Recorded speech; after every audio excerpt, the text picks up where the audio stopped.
தஞ்சை மாவட்டம் கரந்தை பகுதியில் விளிம்புநிலை குடும்பத்தைச் சேர்ந்த பெண்ணின் மேற்படிப்பிற்கு நியூஸ் 7 தமிழ் அன்பு பாலம் மற்றும் ஜோதி அறக்கட்டளை இணைந்து உதவி செய்தனர். மாநிலம் முழுவதும் விளிம்புநிலை மக்களின் கல்வி மற்றும் வாழ்வாதாரத்தை உறுதி செய்யும் நோக்குடன் நியூஸ் 7 தமிழ் அன்பு பாலம் குழு தனியார் அமைப்புகளுடன் இணைந்து நலத்திட்டங்களை வழங்கி வருகிறது. இந்நிலையில் தஞ்சை மாவட்டம் கரந்தை பகுதியில் தந்தையை இழந்து தாயாரின் பராமரிப்பில் உள்ள மாணவி ஒருவர் மேற்படிப்புக்கான கட்டண உதவி கேட்டு கோரிக்கை விடுத்தார். அந்த கோரிக்கையை தொடர்ந்து நியூஸ் 7 தமிழ் அன்பு பாலம் மற்றும் தஞ்சாவூர் ஜோதி அறக்கட்டளை சார்பில் 20,000 ரூபாய் கல்வி கட்டணம் காசோலையாக வழங்கப்பட்டது. இத்துடன் கடந்த கல்வியாண்டு கட்டணமும் வழங்கப்பட்டது. இந்த நிகழ்வை ஜோதி அறக்கட்டளை செயலர் பிரபு ராஜ்குமார் தலைமையில் ஞானசுந்தரி மற்றும் குகணேஸ்வரி மேற்கொண்டனர்.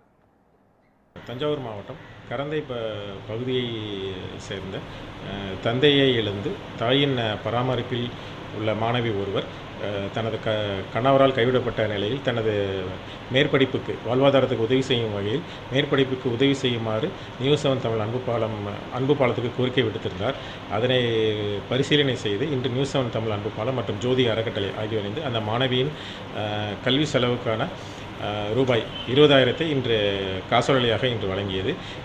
இந்த மாணவிக்கு சென்ற ஆண்டும் ரூபாய் 20,000 நியூஸ் 7 தமிழ் அன்பு பாலம் மற்றும் ஜோதி அறக்கட்டளை சார்பில் வழங்கப்பட்ட நிலையில் இந்த ஆண்டும் இந்த மாணவியின் கல்வி ஆண்டு இறுதியாண்டு அந்த இறுதியாண்டுக்கான தொகையான ரூபாய் 20,000 இன்று அந்த மாணவியின் தாயாரிடம் இன்று காசோலையாக இன்று ஒப்படைக்கப்பட்டது. விளிம்புநிலை மக்களின் நலத்திட்ட உதவிகள் நியூஸ் 7 தமிழ் அன்பு பாலம் மூலம் ஜோதி அறக்கட்டளை சார்பில் தொடர்ந்து முன்னெடுக்கப்பட்டது.